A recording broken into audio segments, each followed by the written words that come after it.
Welcome back to the deep dive. This is where we strip away all that information overload, really dig deep into a stack of sources, and try to pull out those crucial nuggets of knowledge you need to, truly feel well-informed. Exactly. Cut through the noise. Precisely. And today, we're diving headfirst into a sector that's not just about, cutting-edge innovation, but it also really underpins global security. We're talking the defense technology industry. Yeah, and this scale is just staggering. Right. Just think about the sheer scale of modern military spending. You mentioned it hit, an astounding $2.46 trillion globally in 2024. That's the number.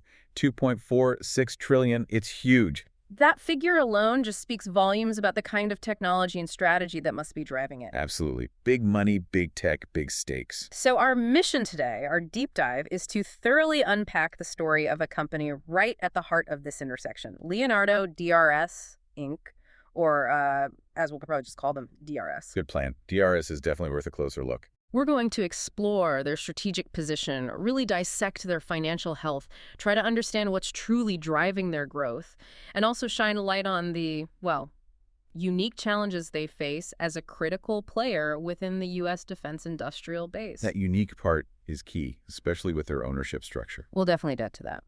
So what's on our roadmap for this deep dive?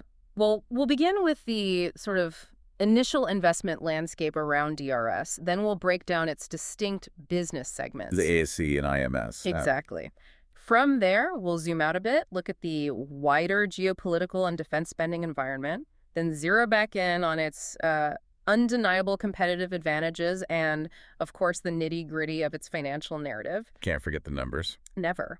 And crucially, as you hinted, we absolutely can't ignore the very unique strategic complexities posed by its parent company. It's truly a nuanced picture, isn't it? You're looking at a company that presents both, significant promise and a pretty clear set of inherent challenges. That's why a focused deep dive like this becomes so incredibly valuable. It helps us sift through all that complexity. Okay, let's really get into this.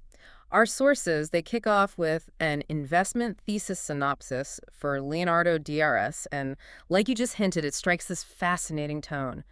Cautious optimism, maybe. Yeah, that sums it up pretty well. So what's the initial take on this company? What makes it such a compelling yet, complex player that it's on our radar today? Well, a key takeaway right off the bat from the reports is that DRS is immediately framed as technologically differentiated. It's a pure-play, U.S. mid-tier defense contractor. Okay, mid-tier, important distinction. Very. And what's particularly interesting is how it's strategically positioned to benefit from these significant secular tailwinds in U.S. defense spending. Secular tailwinds. Right. In simple terms, these are just powerful long-term trends that are really working in its favor, almost like having the wind at your back consistently. I like that imagery.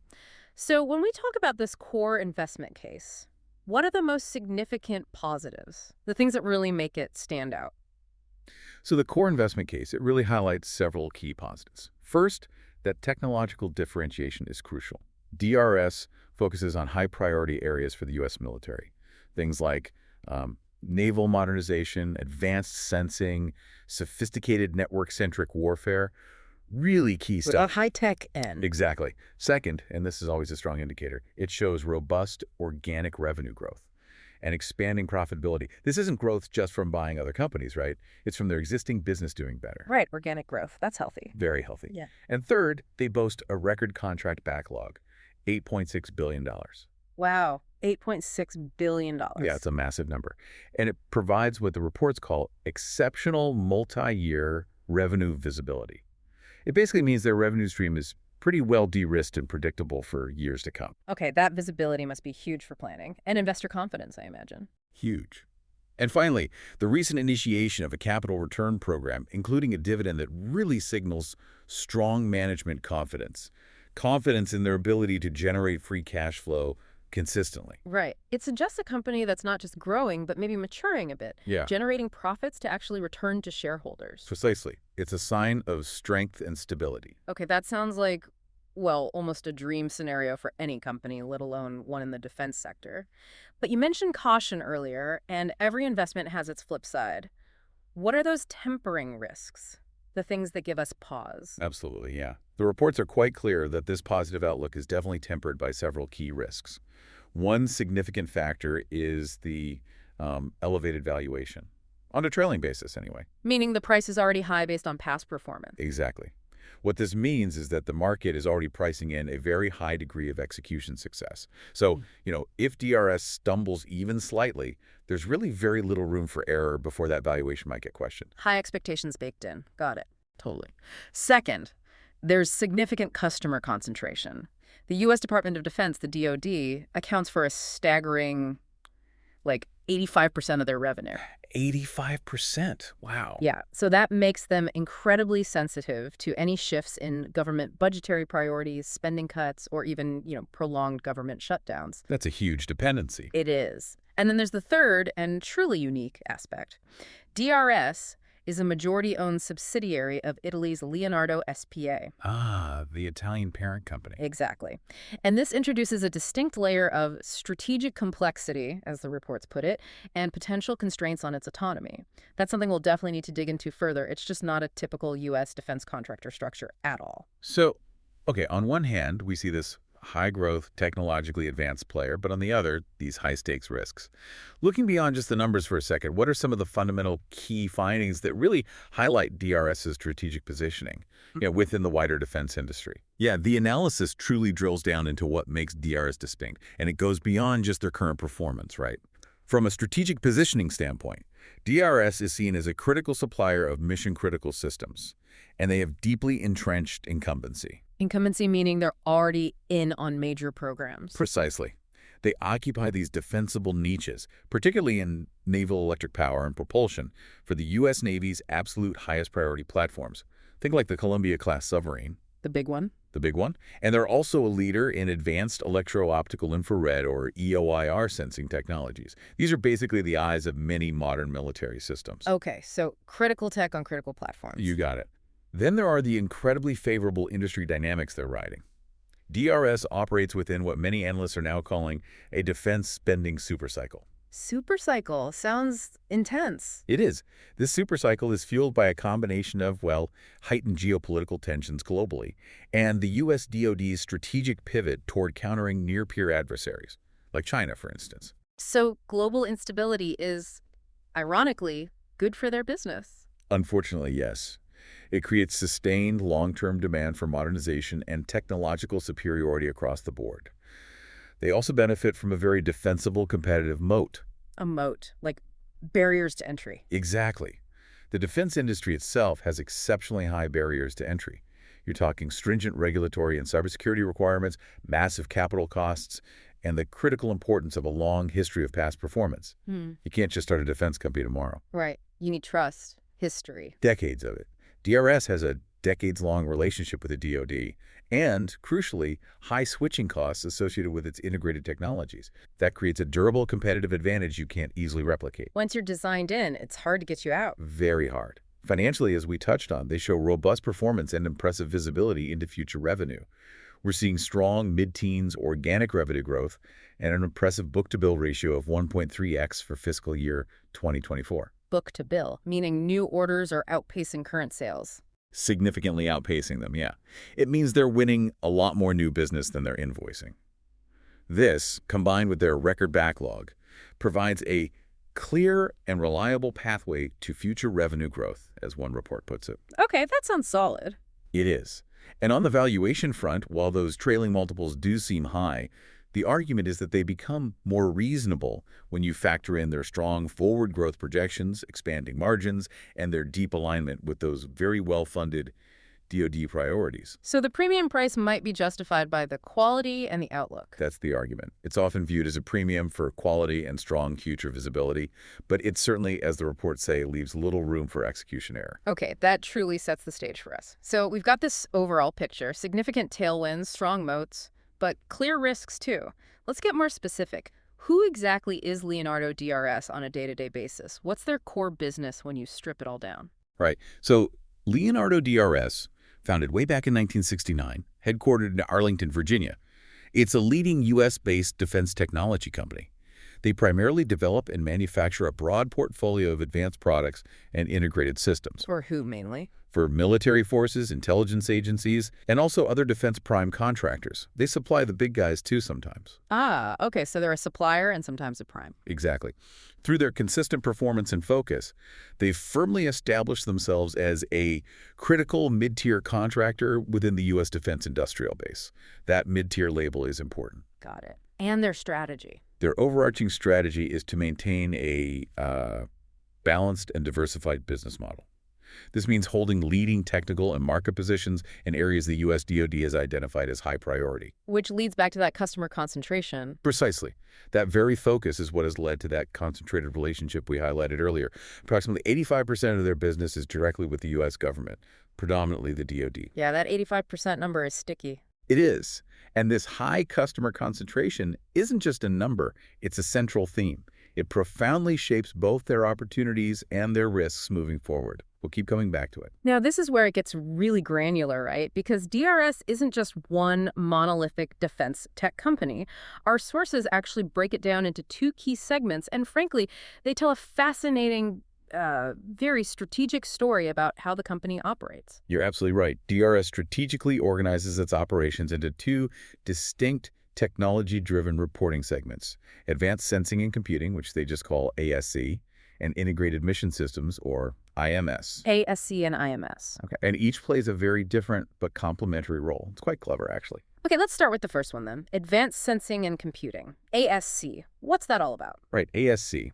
We can kind of think of this as providing the eyes and ears for the modern battlefield. This is actually their larger division, revenue-wise. Eyes and ears. Yeah. So sensors and data processing. Exactly. Its core mission is designing and manufacturing technologies that enable the sensing, processing, and networking of battlefield information. The goal: to give U.S. forces real-time situational awareness and, enhance their decision-making capabilities. Makes sense. What kind of products are we talking about here? Their key products here are quite sophisticated. They include things like third-generation forward-looking infrared or FLIR sensors. These let forces see heat signatures day or night. Like in the movies, but real. Pretty much, yeah. They also provide long-range threat detection systems and advanced targeting solutions, particularly for ground vehicles. Yeah. On the aircraft side, they're a leader in aircraft survivability systems. Protecting planes. How? They produce advanced quantum cascade lasers and two-color infrared missile warning sensors that actively protect aircraft from incoming threats, like missiles. Wow, okay. High-tech defense. Very. And all these sensing capabilities are bolstered by a robust portfolio of rugged, cyber-resilient network computing products. Things like battle management systems and secure hardware for ground vehicles and naval platforms, stuff that can take a beating and keep working securely. Got it. So sensing, targeting, protection, and the computing to tie it all together. How big is this segment financially? Okay, so in terms of its financial contribution, in the second quarter of 2025, the ASC segment generated $542 million in revenue. That was about 65% of the company's total revenue, so the bigger piece. 65%, okay. And profitability. Right, here's the interesting part. Its adjusted EBITDA margin was 10.7%. And notably, that margin actually contracted by 50 basis points year over year. Contracted, so it shrank by 0.5%. Exactly. 50 basis points is half a percentage point. The company attributed this contraction to two main factors: higher internal research and development investment. Ah, R&D. Yep. And a less favorable program mix, meaning some of the programs they were working on during that period were just inherently less profitable at that stage, maybe earlier development phases. Okay, so ASC, bigger revenue, but margins tightening due to investment. Got it. What about the other side of the coin? Integrated Mission Systems, IMS. Right, the IMS segment. In contrast, this tends to function more as a systems integrator. Integrator, meaning they pull different pieces together. Precisely. It provides critical force protection, vehicle integration, and, most significantly, naval power and propulsion systems. This segment often uses what they call a best available technology approach. Meaning they don't make everything themselves. Right. They integrate both internally produced products and externally sourced solutions to meet very specific customer needs for robust, reliable systems, whatever gets the job done best. Okay. And what are their key areas here? A cornerstone of IMS, and truly a crown jewel for DRS, is its leadership in next-generation electric power and propulsion for the U.S. Navy. We talked about this, the Columbia-class sub. Exactly. What's remarkable here is that DRS is actually the sole provider of the complete electric propulsion system for the Columbia-class ballistic missile submarine. Sole provider, that's huge leverage. It is. And just for context, that's the Navy's absolute top modernization priority, a critical asset for national security. And this isn't just a new win. It builds on a multi-decade legacy of supplying power components for nearly all U.S. naval combat vessels. Wow. Decades. Yeah. Additionally, this segment is heavily involved in advanced force protection systems, things like cutting-edge counter-drone solutions. Counter-drone tech.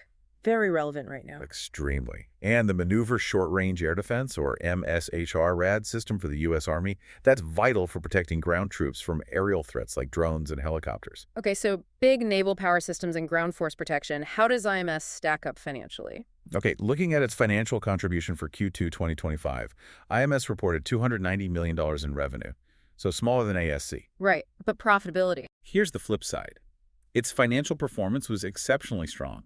Its adjusted EBITDA margin expanded by a significant 290 basis points. Whoa, 290, that's almost 3 full percentage points. It is a big jump year over year, reaching an impressive 13.1% margin. Much higher than ASC's margin. Why the big difference? This robust profitability was primarily driven by, well, strong execution and the favorable performance of those big electric power and propulsion programs, particularly the Columbia class, which is moving into a more mature, profitable phase. Okay, so we have ASC, bigger, investing heavily, margins contracting a bit, and IMS, smaller but highly profitable, margins expanding, riding these mature, critical programs. This divergence is really striking. What does it tell us about DRS's overall strategy? I mean, what does this all mean for the company's future, having these two very different engines? Yeah, this divergence is actually a crucial strategic dynamic. It paints a very clear picture of what we might call a classic product lifecycle strategy at play within DRS. Product lifecycle, Yeah. like some products are cash cows, others are rising stars. Exactly like that. You see, the IMS segment is essentially harvesting the rewards right now from its long-term incumbent position on those mature, high-priority production programs. Like Columbia. Like Columbia. That program is vital for U.S. nuclear deterrence, and it provides a stable, high-margin revenue stream that's slated to last for decades. It's a very steady, reliable cash generator. The cash cow. Pretty much. Now, in stark contrast, the ASC segment's margin contraction isn't really a sign of weakness. It's better seen as a deliberate investment phase. Investing for the future. Precisely. That higher R&D spending we noted, it's aimed squarely at developing the next generation of sensing, computing, and electronic warfare technologies. These are the innovations that are expected to become the high-margin, revenue-generating programs of the future, the next IMS, potentially. Ah, I see. So the big picture here is that DRS is very intelligently leveraging the robust, predictable cash flows from its mature IMS programs. Right, the cash cow. To strategically fund aggressive innovation in its ASC segment, the rising star, or maybe the question mark for now. Exactly. This strategy is absolutely critical for securing its long-term competitive positioning in a rapidly evolving defense technology landscape. They have to keep innovating. So for you, the listener, and for us trying to understand this, what this really means and what we should all monitor closely is that the ASC margin shouldn't necessarily be seen as a negative right now. Right. It's more like a leading indicator of future growth potential. Okay.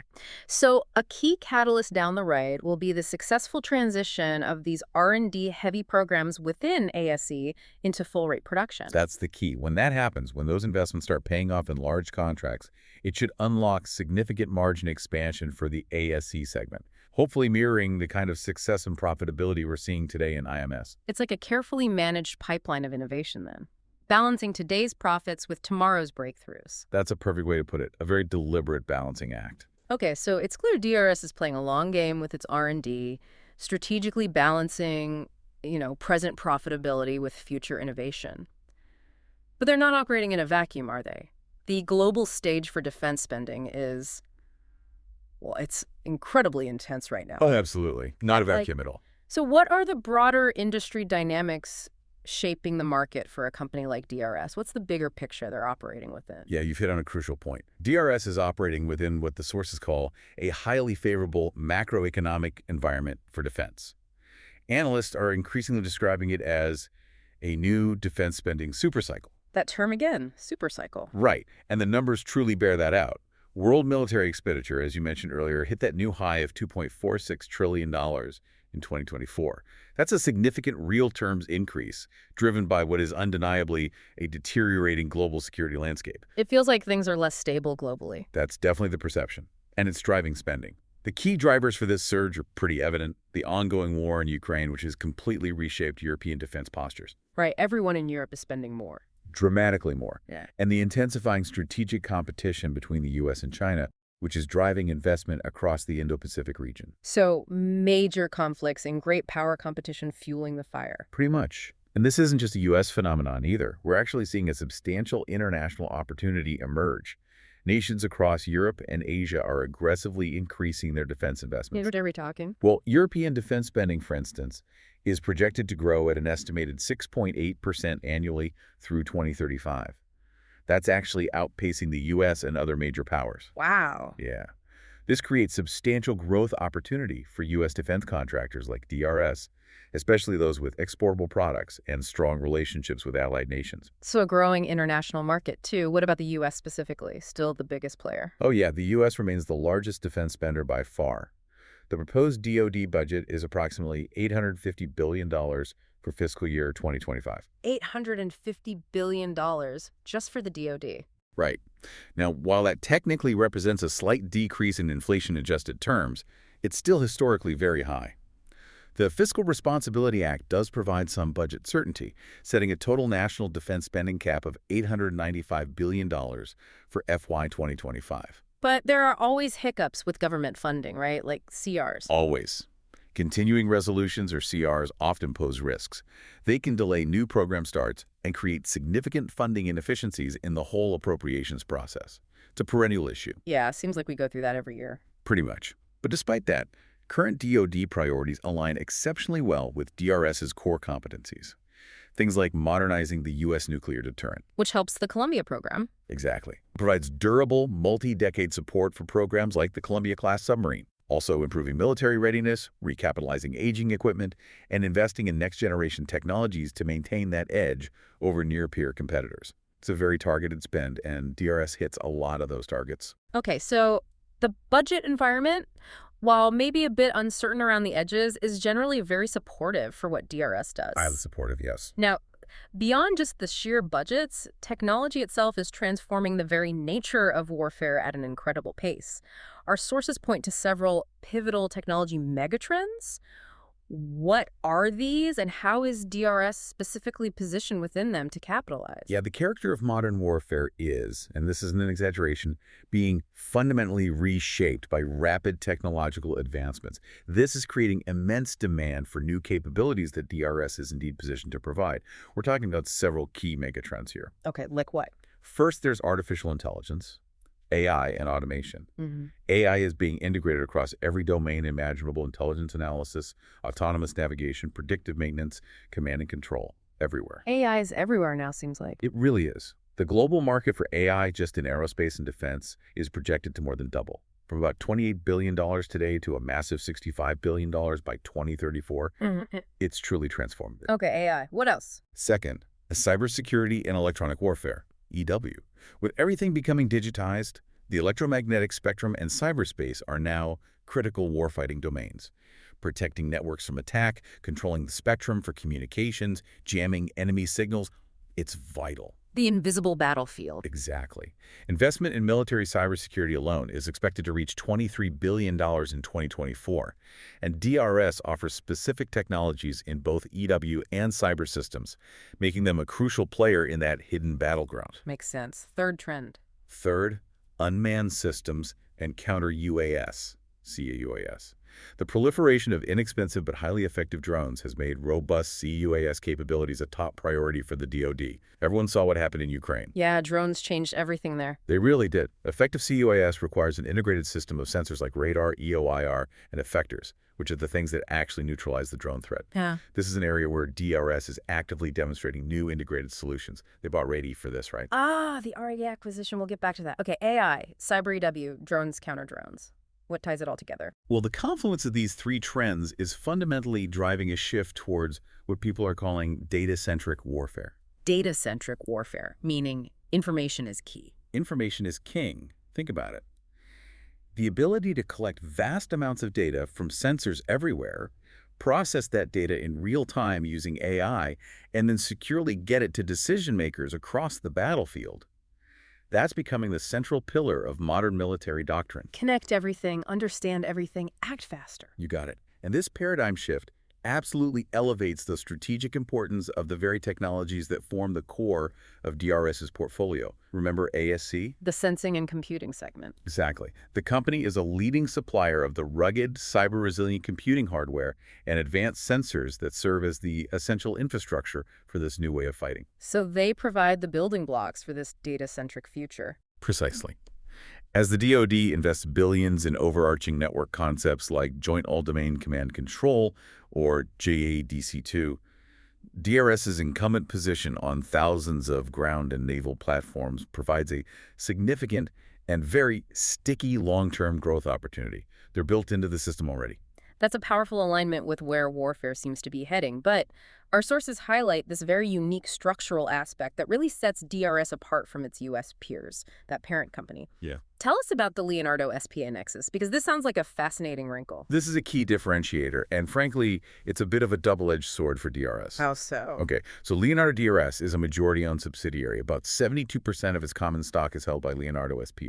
This is a global aerospace and defense conglomerate headquartered in Italy. Okay, Italian parent. Right. And to add another layer of complexity, the Italian government itself is the largest shareholder of Leonardo SPA, holding about a 30.2% stake. Wait, so the Italian government is indirectly a major owner of a U.S. defense contractor? That's essentially the situation. You have a U.S. defense company, majority owned by an Italian company, which is in turn partly owned by the Italian government. It's the complex. How does that even work with sensitive U.S. military contracts? Great question. This foreign ownership necessitates a very special arrangement to allow DRS to perform sensitive, classified work for the U.S. government. The company operates under what's called a proxy agreement with the DoD. Proxy agreement? Yeah, it's designed to mitigate any potential foreign ownership, control, or influence, what the government calls FOCI. FOCI. Okay. How does the proxy thing work? How it works is that the voting rights of the shares held by Leonardo SPA are exercised by a board of independent proxy holders. These people are U.S. citizens, they have security clearances, and they've been approved by the DoD. So the Italian parent owns the shares, but U.S. citizens control the votes on sensitive matters. Essentially, yes. This structure is actually a critical component of DRS's competitive moat because it allows the company to function as a trusted domestic contractor for the U.S., while still, at least potentially, benefiting from the global scale and resources of its parent company. It's like having a firewall. A necessary firewall. But does it have downsides? Limitations. Oh, absolutely. This arrangement is not without significant limitations. That proxy agreement and a related cooperation agreement grant Leonardo SPA consent rights over major strategic decisions. Like what kind of decisions? Things like the sale or acquisition of assets above a certain threshold, specifically 2% of revenue for a single transaction. It also covers taking on too much debt, exceeding a target leverage ratio, and any major mergers or reorganizations. So the parent still has a significant say in big strategic moves. Well, a very significant say. This creates what the sources call a strategic ceiling on DRS's autonomy. For example, the CEO, William Lin, has clearly identified M&A acquisitions as a top priority for capital allocation. Right, we talked about that. But any large transformative deal would still require approval from its Italian parent. And Leonardo SPA is a global entity with its own complex capital needs across diverse segments like helicopters and aircraft. Well, they may have strategic priorities that differ from those of DRS's minority shareholders, Yeah, their interests might not always align perfectly. Exactly. This constrained autonomy is a key risk factor, and it likely contributes to a valuation discount compared to what a fully independent DRS might command in the market. It truly is a fascinating and potentially limiting balancing act. Okay, so we're looking at a company operating in a booming sector, perfectly aligned with deep technological trends, but with this very unique, complex ownership structure. How does it manage to stack up against its competitors, especially the much larger primes like Lockheed or RTX? What truly gives DRS its competitive position and strategic moats? Yeah, despite that complexity, DRS has indeed built a strong competitive position. It's fortified by several durable moats that actively protect its market share and profitability. Yeah. These aren't just minor advantages, they're pretty significant structural barriers. Okay, what are these moats? First, there's technological differentiation and incumbency. With over 5 decades of history, DRS has cultivated this legacy of technology leadership in several mission-critical niches. Like the EOIR sensing. Exactly. They're a recognized market leader in EOIR sensing systems. And as we discussed, the sole source provider of next-gen electric power and propulsion systems for the Navy's most advanced submarines, like the Columbia class. That sole source thing keeps coming up. It's huge. It really is. A crucial element of their strategy is developing platform-agnostic technologies, meaning they're designed for relatively easy integration across a wide variety of military platforms. So they can sell to many different programs. Right. And this has led to a vast installed base on literally thousands of platforms globally. This creates a powerful incumbency advantage. Think about it. It's often significantly more practical and cost-effective for the DoD to just fund upgrades and modernization of these existing DRS systems rather than designing, qualifying, and integrating a brand new system from a competitor. It's the devil you know argument, plus huge switching costs. Exactly. It's a powerful sticky factor. Second moat, the high barriers to entry in the U.S. defense contracting market. It's exceptionally difficult for new entrants to penetrate. Why so difficult? Well, you're looking at a labyrinth of complex regulations, most notably the Federal Acquisition Regulation, the FAR. Beyond that, contractors have to meet these incredibly stringent and costly cybersecurity standards, like CMMC, just to handle sensitive government data. Hurdles everywhere. Everywhere. Yeah. There's also the well-documented Valley of Death between the R&D phase and securing a large-scale, profitable production contract. Many innovative small businesses just don't have the capital to navigate this transition. So they get stuck or bought out. Right? Which leads to significant consolidation. We've seen a 43% decline in small businesses in the defense industrial base over the last decade, partly because of this. Wow, 43%. Yeah. And finally, government contract awards heavily weight past performance. This gives a significant structural advantage to incumbents like DRS, who can point to a long history of successful program execution. Reputation matters. Okay, tech leadership, incumbency, high barriers. What else? Third, their customer relationships and switching costs. The company's primary competitive advantage, arguably, is its deeply entrenched relationship with the U.S. DoD built over decades. Knowing the customer. Exactly. These relationships provide DRS with invaluable insights into customer requirements and future technology needs. It allows them to proactively align their R&D investments with the DoD's long-range modernization plans. They know what's coming. That's a huge advantage. It is. Furthermore, the switching costs for many of DRS's products are prohibitively high. A specialized sensor suite, a complex computing system, or a propulsion motor that has been designed into a submarine or an armored vehicle. You can't just swap it out easily. Requires massive redesign testing. Massive redesign, extensive testing, requalification costs. This designed-in status locks in long product life cycles and generates predictable, high-margin revenue from aftermarket services, spare parts, and technology upgrades for decades. The gift that keeps on giving, in a way. In a way, yes. Yeah. For DRS, anyway. And finally, their mid-tier status actually acts as a strategic asset. How is being mid-tier an asset? Isn't bigger better? Not always. DRS is large and credible enough to serve as a prime contractor on specialized, technology-driven programs. They even have this internal campaign they call Take on Primes. Okay, ambitious. But at the same time, they're focused enough to be a best-of-breed technology partner for the actual top-tier prime contractors. They supply critical subsystems for the prime's larger platforms without being perceived as a direct competitor for the overall platform contract. So they can compete sometimes and partner other times. Exactly. This unique positioning allows DRS to capture business that is, quote, too complex for small companies and too niche for the largest primes. It effectively creates a defensible and highly profitable market space just for them. That's a smart niche to occupy. Okay, those competitive advantages clearly show how they can not only operate but really thrive in such a complex market. Now let's talk about the bottom line. What does the financial performance and growth analysis reveal about DRS's trajectory? Are they consistently translating these advantages into strong numbers? They absolutely are.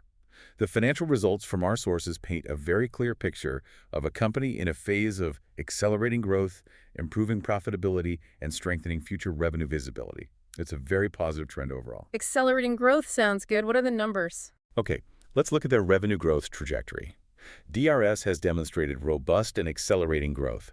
For fiscal year 2024, they reported $3.23 billion in total revenue. That was up a strong 14.4% from 2023. 14% growth. That's solid. Very solid, especially considering it had followed 4.9% growth the year prior. So it's accelerating. This momentum has continued into the current fiscal year, with revenue for the trailing 12 months, or PTM, ending June 30, 2025, reaching $3.42 billion.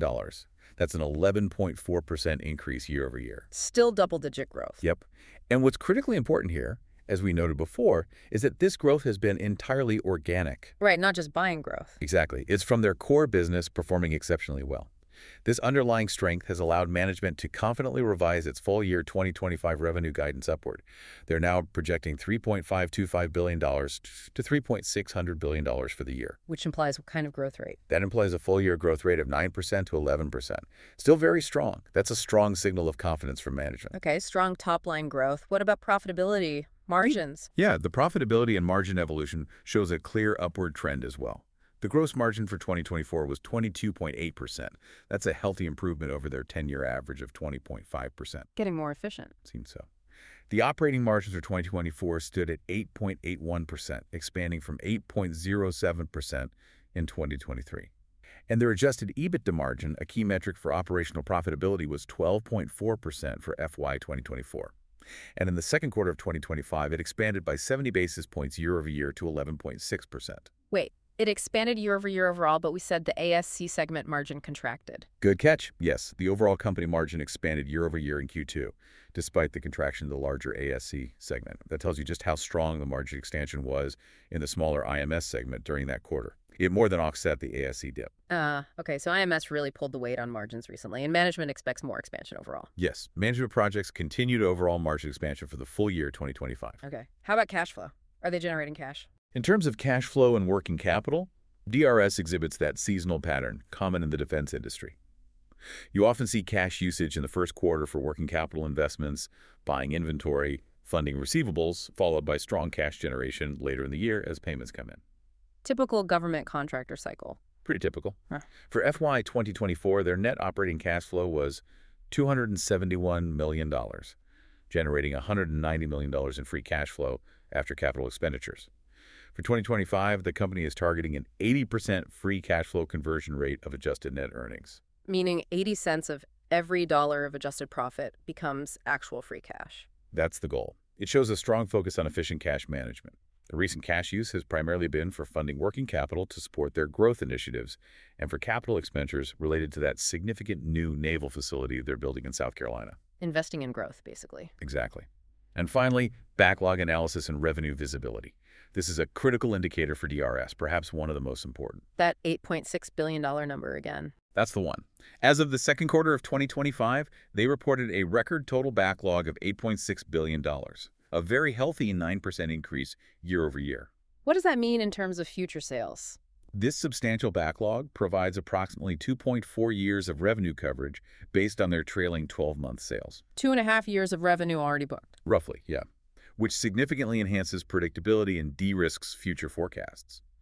The book-to-bill ratio, which measures new orders versus revenue booked, was an impressive 1.3x for the full year 2024. Taking in 30% more orders than they billed? Exactly, meaning new orders substantially outpace revenues. For the trailing 12 months, it was still a healthy 1.1x. This strong demand signal, as the reports call it, is the most important leading indicator for future growth. It de-risks forecasts and really underpins why the market gives them that premium valuation we talked about. Okay, that backlog provides a lot of comfort. So the financial picture seems remarkably solid. But how does DRS really stack up in the crowded, competitive defense market? Let's dive into the peer benchmarking analysis. Who are they being compared against, and what do those comparisons tell us? Right. The defense industry is certainly tiered. You've got the giants like RTX and Lockheed Martin sitting at the top as prime contractors. DRS is clearly positioned in that mid-tier. So who are their peers in that mid-tier? They operate alongside peers that specialize in defense electronics and integrated systems. We're talking about companies like L3 Harris, LHX, Elbit Systems, ESLT, Mercury Systems, MRCY, and Curtiss-Wright, Booty. Similar kinds of businesses. Okay. How do they compare on valuation metrics? Looking at the valuation metrics from our sources, we see some interesting comparisons. DRS's price to earnings, or PE, on a trailing 12-month basis stands around 45.67x. That sounds high. It is higher than, for example, Huntington Ingalls at 20.27x, or L3 Harris at 17.70x, which are maybe more diversified. However, it's notably less expensive than a very high-growth, maybe more speculative defense tech company like Kratos Defense, which is at an astronomical 707.07x PE. Okay, so high, but maybe not crazy high for its specific niche. Potentially. Even DRS's forward PE of 37.18x still indicates high expectations for future earnings growth are baked into the price. What about other metrics like EBITDA? Similarly, the enterprise value to EBITDA, TTM for DRS, is at 27.20x. That also suggests a premium valuation compared to many of its mid-tier peers. But here's where the comparison gets favorable for DRS, their revenue growth. Ah, the growth rate. Yeah, DRS's revenue growth of 14.44% year over year is quite strong relative to this peer group. It significantly outpaces HII's 5.00% and L3 Harris's 9.81%. So they're growing faster. Okay, premium valuation, but premium growth too. What about margins compared to peers? Their adjusted EBITDA margin, TTM, for DRS at 12.37% is solid. It's generally in line with many competitors, though it does trail Curtiss-Wright, which leads the pack at 17.50%. So decent margins, but maybe room for improvement compared to the best. Perhaps, yeah. So the overall valuation takeaway is that DRS clearly commands a premium, but the market seems to attribute this to its exceptional revenue visibility from that backlog, its strong positioning in high-priority, well-funded defense markets, and its demonstrated ability to grow organically and expand margins. So it's a premium paid for quality and strong future prospects, basically. That seems to be the market's view, Yeah. but it absolutely means a lot is riding on consistent performance and meeting those high expectations. Okay, the financials look robust, those competitive moats are clearly defined, and the market itself is booming. So with all that in mind, where does DRS go from here? What are its primary growth opportunities and strategic initiatives that will propel it forward? What's the plan? Right, DRS's growth strategy is described as a really well-defined combination of different approaches. They're not just relying on one lever. It's a multi-pronged strategy. Okay, what are the prongs? Well, first, capitalizing on that strong organic demand we've seen. Second, pursuing targeted inorganic growth through strategic acquisitions, or M&A. Third, expanding its international footprint. And fourth, continuously investing in next-generation technology. A mix of internal and external growth. Makes sense. Let's break that down. What are the key organic drivers? Where's the internal growth coming from? Okay, starting with key organic growth drivers. The company is directly aligned with several critical DoD modernization priorities. Naval modernization is a huge one, a cornerstone. The Columbia sub again? Exactly. The Columbia-class submarine program, where DRS provides that integrated electric propulsion system, is their single largest program. It offers a multi-decade, incredibly stable revenue stream. That's the bedrock. It really is. Yeah. And to support this and future naval platforms like the next-generation DDG-X destroyer, DRS is making significant capital investments. That includes the new facility expansion they're building in Charleston, South Carolina. Investing to support that long-term naval work. Precisely. Then there's advanced sensing. There's persistent high demand for their infrared sensing technologies. These are vital for next-gen missile systems, ground combat vehicles, aircraft survivability. It's a hot area. Driven by those tech megatrends we discussed. Exactly. Force protection and counter-UAS, CUAS, is another incredibly fast-growing segment. DRS is a key player here, providing tactical radars for the Army's MSH-RED program and actively developing advanced directed energy CUAS solutions. Directed energy, like lasers to shoot down drones? Potentially, yeah. That's the cutting edge. Huh. And finally, Army modernization, particularly the Army's focus on network capabilities for potential Indo-Pacific conflicts. That drives demand for network computing and long-range sensors, which are central to DRS's ASC segment. Okay, so strong organic demand across their core areas. What about the M&A side? Inorganic growth. Right. For inorganic growth strategy, M&A, management has clearly signaled that M&A is a top priority for capital allocation. It's specifically intended to supplement their strong organic growth, not replace it. What kind of acquisitions are they looking for? The strategy isn't about broad diversification or just getting bigger. It's about targeted acquisitions that fill specific technology gaps, or maybe accelerate their entry into adjacent high-growth areas, like space, perhaps. Smart, targeted buys. Any examples? The 2022 acquisition of Rada Electronic Industries serves as an astute transaction, according to the sources, and really a blueprint for this strategy. Rada brought radar tech, right, for the counter-drone stuff. Exactly. Rada brought best-in-class, software-defined tactical radars.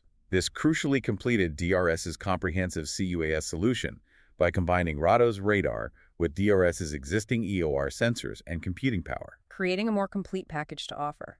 Precisely. This move substantially expanded the company's addressable market in a very dynamic and rapidly growing sector. It was seen as a very smart buy. Okay, organic growth plus smart M&A. What about internationally? On the international expansion front, DRS is actively trying to leverage that global surge in defense spending we talked about. Selling more overseas. Yeah. International revenue grew from just 7% of total revenue in 2022 to a more significant 13% in 2024. Doubled almost. Where's the demand coming from? A lot of strong demand recently from Eastern European nations, particularly following the Ukraine conflict, as they look to modernize. The company is actively marketing its combat-proven technologies, things like battle management systems and CUAS capabilities, to allied nations looking to upgrade their own forces. Makes sense. And the last piece was R&D. Right, the innovation pipeline and R&D. DRS is increasing its company-funded R&D investment. It's expected to be about 20 basis points or 0.2 percentage points of revenue, higher year over year. Which is why the ASC margin dipped a bit. Exactly. While this creates that near-term headwind for margins in the ASC segment, it's viewed as a crucial long-term investment for future growth. You have to spend to innovate in this business. What are they focusing the R&D on? Key focus areas include things like directed energy, applying AI and quantum technologies to sensing, and leveraging that Charleston facility expansion for advanced naval programs. So future-focused tech. Any results yet? Well, a tangible result mentioned is the recent launch of a new high-performance AI processor specifically designed to enhance situational awareness and threat detection in combat vehicles. So the investments are starting to yield new products. It's a very forward-looking approach overall. Okay, so they've got these clear, multifaceted growth paths, organic, M&A, international, R&D. But how are they managing the money side of things to fund all this? Let's talk about capital allocation and financial management. What's their philosophy there? How do they decide where the money goes? All right, DRS seems to have a clear and disciplined capital allocation framework. It's about carefully balancing investment for growth with returning capital to shareholders. And this is all supported by what our sources describe as a very strong balance sheet. It's not a haphazard approach at all. Okay, so what are the priorities? Growth first, shareholders first. According to their capital allocation priorities laid out at the 2024 Investor Day, the plan is to deploy between 75% and 100% of their free cash flow. The hierarchy is very clear. Value-enhancing M&A is the primary focus. Acquisitions first? Acquisitions first, if they find the right ones. Then comes internal R&D and capital expenditures to support those key programs and innovation. Finally, they commit to returning excess capital to shareholders. So grow the business first, then return cash if there's extra. That seems to be the philosophy. It shows a very deliberate and strategic approach to managing their cash. How's their balance sheet look? Can they afford big M&A or investments? Their debt, capital structure, and financial flexibility look pretty robust. As of the second quarter of 2025, the company held $278 million in cash. That was against only $197 million in outstanding borrowings. So they actually have more cash than debt, a net cash position. Exactly. They are in a net cash position. This provides significant capacity for future investments without immediately needing to take on new debt. Gives them flexibility. A lot of flexibility. Management has also indicated a willingness to use leverage to borrow money for strategic acquisitions. They're targeting an optimal net leverage ratio of approximately 2.0x adjusted EBITDA. Meaning they could borrow up to twice their annual earnings for the right deal. Roughly, yes. Yeah. This implies substantial additional debt capacity if the right transformative acquisition opportunity arises. They have dry powder. Okay. And they also started returning cash to shareholders recently. Yes, that was a significant development in 2025, the initiation of their first formal shareholder return program. It really signals a new phase of maturity and financial strength for the company. What did they initiate? Dividends? Buybacks? Both. They commenced a regular quarterly dividend of 0.9910 per share in March 2025. And additionally, DRS has begun to opportunistically repurchase its shares, buying back about $11 million of common stock in the second quarter of 2025. Okay, so doing both dividend and buybacks, what does that signal? This dual approach, investing heavily in growth and returning capital, demonstrates what the sources call a very high degree of conviction in their stable, predictable, future free cash flows, which is likely anchored by that huge contract backlog. Confident they can do both. Exactly. This move could indeed attract a broader class of investors, maybe growth and income investors, to the stock, people looking for both growth potential and a bit of income. Interesting. One last financial point. Return on invested capital. Are their investments actually creating value? Yeah, that's a key metric. Their return on invested capital, ROIC, is reported to be 10.0%. And this compares quite favorably to its weighted average cost of capital, or WACC, which is estimated at 8.58%. So the return is higher than the cost of the capital. Correct. This positive spread indicates that the company is creating economic value for its shareholders. The returns generated by its investments are measurably greater than the cost of financing those investments. That's a key metric for demonstrating efficient capital deployment. Okay, DRS sounds like it's on a very strong path overall. They're balancing ambitious growth with disciplined financial management. But no journey, especially in this complex sector, is without its bumps in the road, right? Let's recap some recent developments and challenges from the 2023-2025 period. What have they had to contend with recently? Yeah, this period has truly been transformational for DRS, as the sources put it, and they've definitely navigated some significant shifts and challenges. Like what? What were the big developments? Starting with corporate developments, the most significant was certainly its public listing on NASDAQ back in November 2022. That was achieved through that all-stock merger with Arta Electronic Industries. Right. The Rade deal brought them public. Exactly. This fundamentally changed DRS from being a wholly owned subsidiary of Leonardo S.p.A.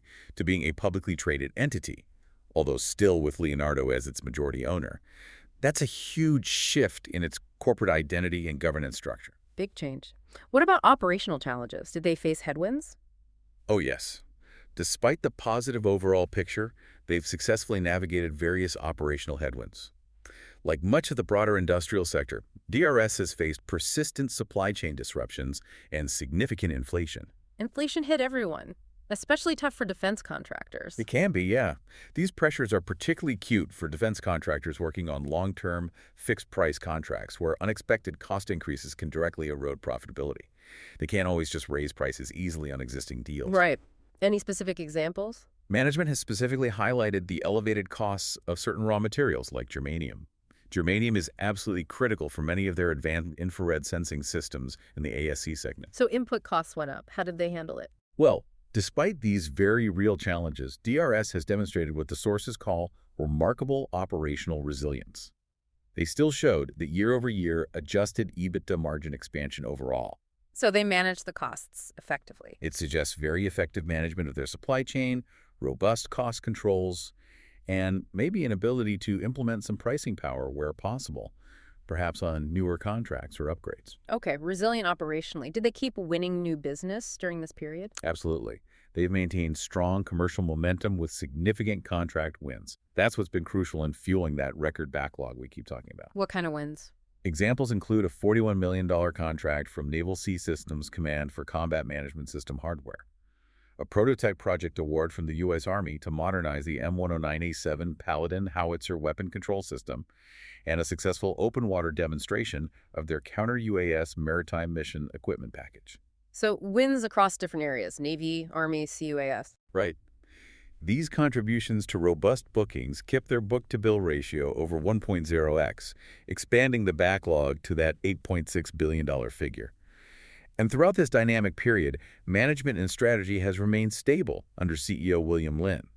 There's been a consistent strategic direction focusing on organic growth aligned with DoD priorities, targeted M&A, and returning capital to shareholders. Stability at the top helps navigate challenges. Definitely. It speaks to a very steady hand at the helm during a transformational time. Okay, even with that impressive resilience and clear strategy, every investment has its dark side, right? Its potential pitfalls that could derail the best laid plans. What are the key risk assessments we need to be acutely aware of when considering DRS? What could go wrong? Yeah, while the fundamentals for DRS are strong, an investment in the company is not without significant risks, as the reports emphasize. And it's important to understand these thoroughly. We can break them down into a few categories. Okay, let's hear them. First, there are business and customer risks. The biggest one, no surprise, is that profound dependence on the U.S. government. That 85% number again. Exactly. That customer concentration is undoubtedly the most significant risk factor. Any material reduction in the U.S. defense budget, a major shift in DoD priorities away from their areas, or even a prolonged government shutdown could have a severe adverse effect on their operations and financials. High-stakes dependency. What else in this category? There's also considerable program dependency. With substantial revenue concentrated in just a small number of large long-term programs, like the Columbia class, delays, cancellations, or scope reductions on one of those big programs would disproportionately impact their results. So concentration on one customer and concentration on a few big programs from that customer. You got it. Double concentration risk. And we can't forget contractual risks. Yeah. U.S. government contracts can often be terminated for convenience. The government can just decide to stop a program. Just like that. Well, there are processes, but yes, they have that right. It provides the government flexibility, but introduces risk for contractors. Additionally, fixed-price contracts carry the inherent risk of cost overruns for DRS if their internal costs climb unexpectedly, like with inflation or supply chain issues. Okay, business and customer risks are clear. What about regulatory or political risks? Next, we have regulatory and political risks. A big one specific to DRS is FOCI compliance. Their continued ability to perform classified work depends entirely on maintaining that DoD proxy agreement we discussed. The firewall with the Italian parent. Exactly. Failure to maintain that agreement, for whatever reason, would be catastrophic for their ability to operate in the U.S. defense market. That sounds existential. It really is. There's also pervasive political and budgetary uncertainty. The annual U.S. budget is a highly political process. Changes in administrations or control of Congress can lead to significant shifts in defense strategy and spending priorities. And those persisting government shutdown threats also disrupt contracts and create operational inefficiencies. The joys of being a government contractor. It comes with the territory. Then we have operational risks. Like supply chains. Exactly. Supply chain vulnerability is a major concern due to their reliance on a complex global supply chain. This exposes them to disruptions, shortages, price volatility, like we saw with the elevated germanium costs. Cybersecurity threats are constant. Big target for hackers. Huge target. As a high-profile defense contractor, they're a prime target for state-sponsored actors and other malicious entities. A successful breach could lead to the theft of intellectual property or classified data, resulting in severe reputational and financial damage. Yeah, that would be bad. Very bad. And technological obsolescence is a perpetual risk in such a rapidly innovating defense tech landscape. DRS has to continuously invest in R&D just to stay competitive and ensure their products don't become outdated. They can't rest on their laurels. Constant innovation treadmill. Okay, any other risk categories? Finally, there are unique financial and shareholder risks, mostly stemming from the ownership structure. The majority ownership by Leonardo SPA presents a distinct risk for minority shareholders. How so? Well, conflicts of interest may arise where the parent company's strategic objectives diverge from maximizing DRS's value specifically. Leonardo has its own global priorities, its own financial needs. So decisions might benefit the parent more than DRS shareholders. It's a potential risk. Yeah. This could potentially impact decisions regarding M&A, capital allocation, or even the pursuit of certain contracts if they conflict with the parent's broader strategy. It's just a complex relationship that requires constant monitoring from a shareholder perspective. Okay, we've covered a tremendous amount of ground today. DRS's tech, its strategy, the market, financials, those significant risks. Now, for the listener who's thinking about the actual investment implications, how does the valuation analysis for DRS truly shake out? We touched on it being premium price, but let's dive deeper. Is it justified? Is it a value? Or is it looking expensive right now? Yeah, the valuation of DRS is definitely complex, as the sources say. There are solid arguments for both a justified premium and potentially an elevated price depending on your perspective and assumptions. Let's start by looking at relative valuation, comparing it to its peers in the market again. Okay, compared to L3 Harris, Curtiss-Wright, etc. Right. Its price to earnings, or PE ratio on a trailing 12-month basis, is up there, around 45.7x. As we noted, this is substantially higher than more diversified primes like Huntington Ingalls, which sits around 20.3x. More than double HII's PE. Correct. But as we also discussed, it's not necessarily an outlier when compared to other more purely tech-focused defense companies. And its forward PE looking ahead is around 36.5x. That still strongly implies that significant earnings growth is expected and already factored into the current stock price. High expectations continue. What about EBITDA? The enterprise value to EBITDA, or EV/EBITDA ratio, TTM, is around 27.2x. That also suggests a premium valuation compared to its peer group average. However, remember the price-to-sales ratio? Yeah, that was lower, right? Right. Its PS ratio, TTM, of approximately 3.2x to 3.5x is notably lower than the aerospace defense equipment industry average of 7.3x cited by one source. So expensive on earnings and EBITDA, but maybe not on sales? How does that work? It could suggest that while its current profitability margins might not be best in class yet, leading to higher PE and EBITDA, the market values its revenue base and growth potential quite highly. It implies an expectation that margins could improve over time, making the earnings multiples look more reasonable later. Or it could just be different methodologies comparing slightly different peer groups. Valuation is part art, part science. Fair enough. What about looking at intrinsic value, like DCF models? Do they paint a different picture? Moving to an intrinsic value perspective, using methods like discounted cash flow or DCF models. These generally offer a more cautious view, based on the third-party analyses mentioned in our sources. Cautious how? Lower values. Yeah. For example, one analysis from Simply Wallsaint estimates a fair value of about $34.64 per share. Depending on its current market price when you're listening, that might suggest the stock is currently overvalued. Another analysis from Alpha Spread estimates an even lower intrinsic value of around $24.67, implying, maybe a 40% overvaluation at the time of the report. Wow, those are significantly lower than where it might be trading. What's the catch with DCF? Well, a crucial caveat here. These models rely heavily on external assumptions. Assumptions about future growth rates, future margins, discount rates. Slight changes in assumptions can drastically change the output value. Garbage in, garbage out, potentially. Potentially, yes, but they do highlight a key concern. The current market price may be difficult to justify without assuming sustained high growth and continued margin expansion for many years into the future. Those DCF models typically need inputs like high single to low double-digit revenue growth for the medium term, gradual adjusted EBITDA margin expansion towards the mid-teens, and a weighted average cost of capital around 8.6%. You have to believe in that long-term story to justify the current price via DCF. So how do we synthesize this?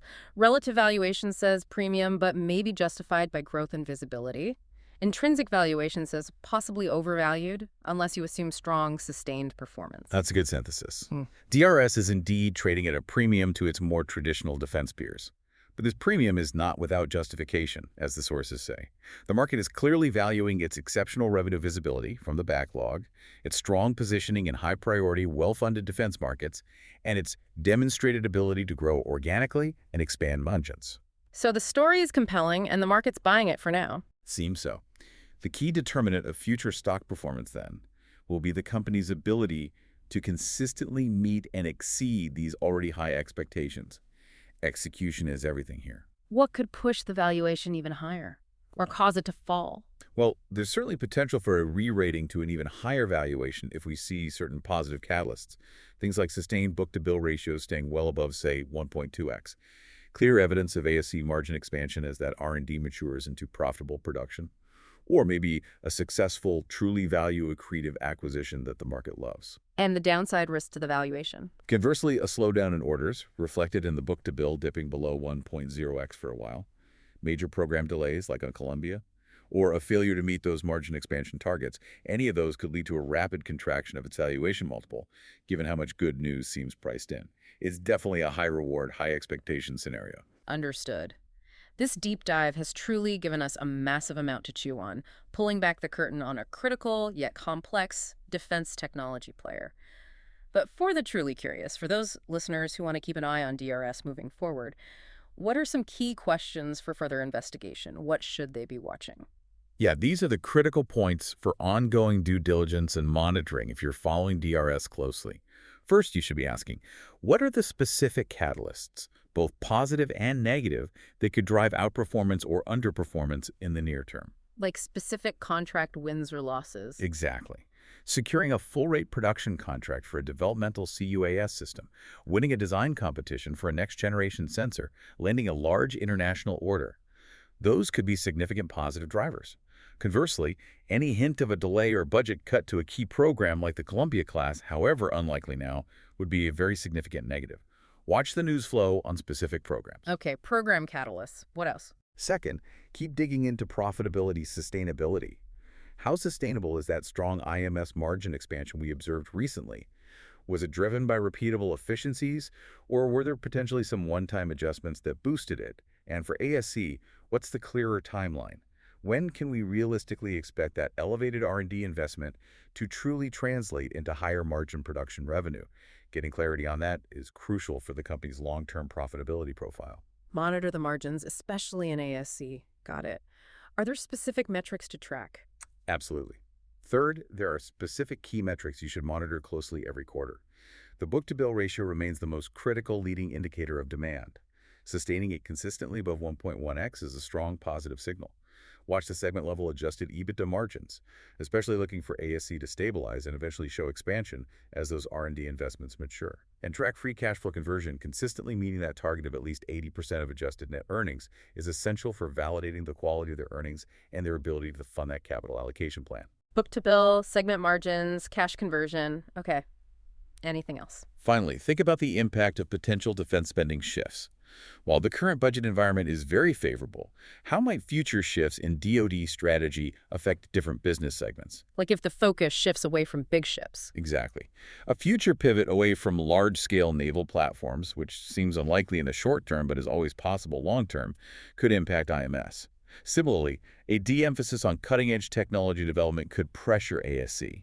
So monitoring annual defense budget requests, policy statements from the Pentagon, and geopolitical trends will be key to assessing the ongoing alignment of DRS's portfolio with evolving national security priorities. Stay informed on the bigger picture.